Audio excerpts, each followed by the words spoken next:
वंदे मातरम दोस्तों। आज का यह वीडियो पूरे देश के सभी गौ भक्तों के लिए विशेष तौर से है।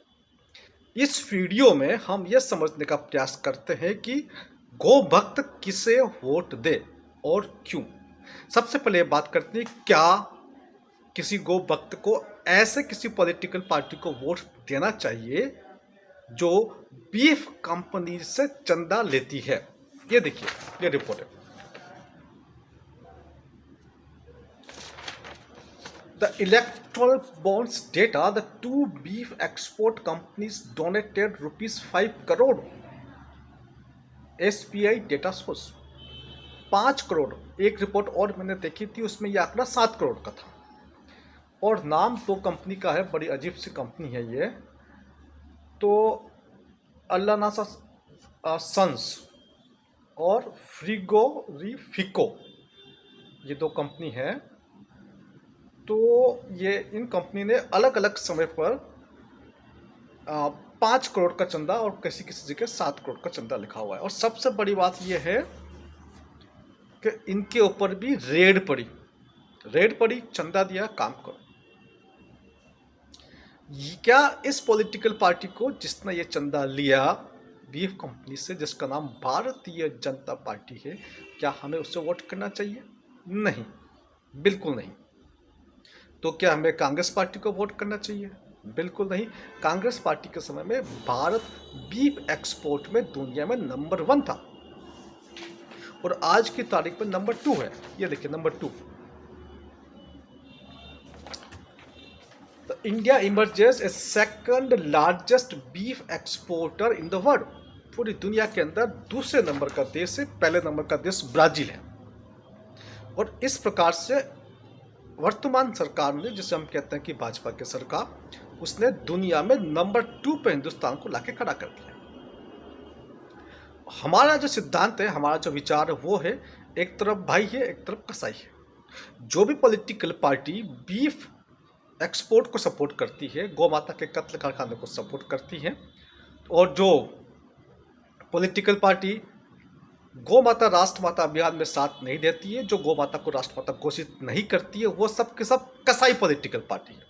और दूसरी तरफ वो पॉलिटिकल पार्टी जो गौ माता को राष्ट्र माता मानती है और गौ माता को राष्ट्र माता घोषित करना चाहती है और देश में तमाम कत्ल कारखाने को जहां पर गौ माता का कत्ल होता है उनको बंद करना चाहती है, वो भाई पार्टी है।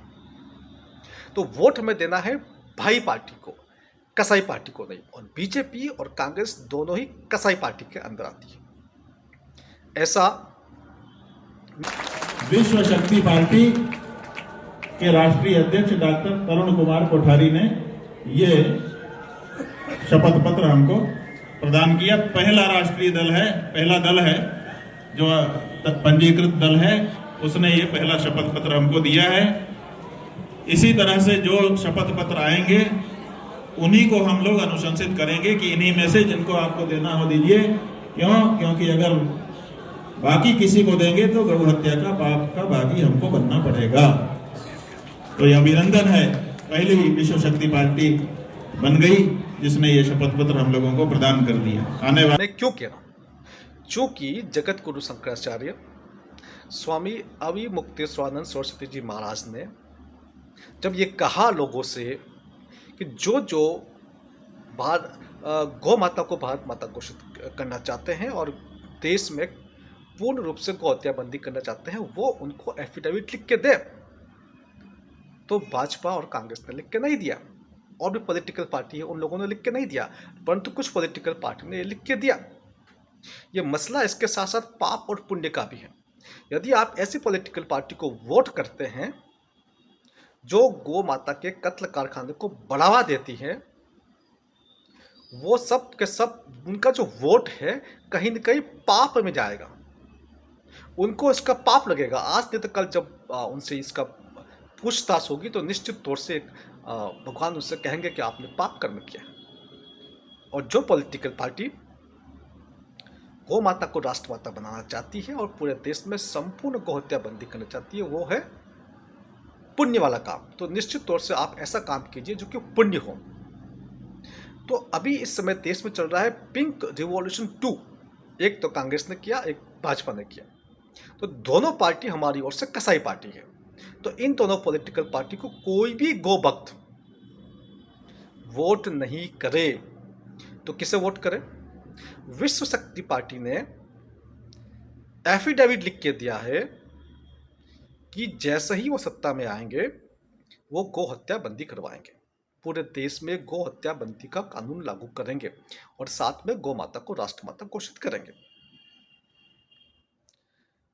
ऐसा एफिडेविट जिस जिस पॉलिटिकल पार्टी ने दिया है वो सब गो गठबंधन के हिस्से हैं, और गो गठबंधन में शामिल कोई पॉलिटिकल पार्टी का व्यक्ति यदि आपके सामने चुनाव मैदान में है तो आप उसे वोट करें, या तो आप विश्व शक्ति पार्टी के उम्मीदवार को वोट करें या फिर गो गठबंधन में शामिल किसी और पॉलिटिकल पार्टी का उम्मीदवार जहां पर हमारा उम्मीदवार नहीं है उसको आप वोट करें। तो मैं समझता हूं ऐसा करने से आपको पुण्य भी मिलेगा, और वोट के साथ साथ जो लोग खड़े हैं क्योंकि उनका सामर्थ्य बढ़ाने के लिए, उनका शक्ति बढ़ाने के लिए उन्हें कुछ छोटा मोटा आप अमाउंट राशि भी दान जरूर दें। एक व्यक्ति यदि 100 रुपये भी दान करेगा उनको, तो निश्चित तौर से वो बड़े बड़े जायंट के सामने कुछ हद तक लड़ने की स्थिति में आ जाएंगे। मैं समझता हूं आपका ये दायित्व है कि ये जो वीडियो है सभी गौ भक्तों के पास अवश्य पहुंचाएं। नमस्कार, जय हिंद।